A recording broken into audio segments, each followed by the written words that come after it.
ఇక డీటెయిల్స్ చూస్తే రాయలసీమ పట్టభద్రుల ఎన్నికల్లో తెలుగుదేశం అభ్యర్థి భూమిరెడ్డి రామ్గోపాల్ రెడ్డి ఘన విజయం ప్రజల విజయమని మాజీ ఎమ్మెల్సీ నారాయణ రెడ్డి అభివర్ణించారు. కడప జిల్లా జమ్మలమడుగులో మీడియా సమావేశంలో ఆయన మాట్లాడుతూ జమ్మలమడుగు నియోజకవర్గంలో ఓటర్లు చైతన్యవంతులై అధికార పార్టీకి గట్టిగా బుద్ధి చెప్పారని అన్నారు. ఈ ఎన్నికల్లో గెలుపునకు ఎన్నో సలహాలు సూచనలు ఇస్తూ పార్టీ శ్రేణులను ముందుకు నడిపించిన అధినేత చంద్రబాబుకు నాయకుడు లోకేష్ కు ధన్యవాదాలు తెలిపారు. ఓటర్దే విజయం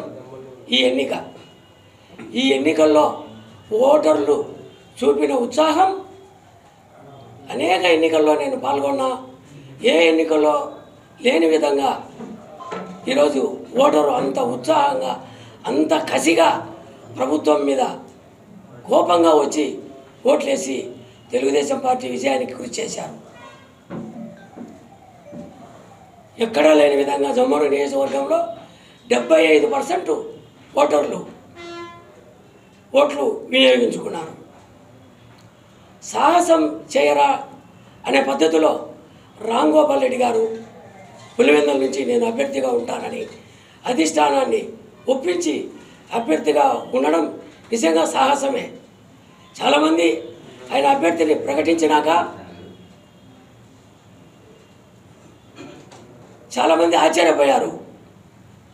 రాయలసీమ వైసీపీకి పట్టుకొమ్మగా ఉంది, అందులో కడప జిల్లా, అందులో సీఎం జగన్మోహన్ రెడ్డి గారి నియోజకవర్గం నుంచి మీరు అభ్యర్థిని నిర్ణయించినారు, ఇదేదో పోరుకుజాలక పోటీ చేసినట్లుంది అని చెప్పి చాలామంది ఆశ్చర్యం వెలిపించినారు. కానీ అందరి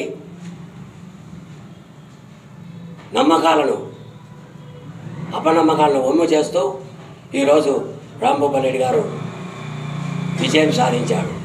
సాహసంగా పులివెందుల నుంచే అభ్యర్థిని నిర్ణయించి ఎప్పటికప్పుడు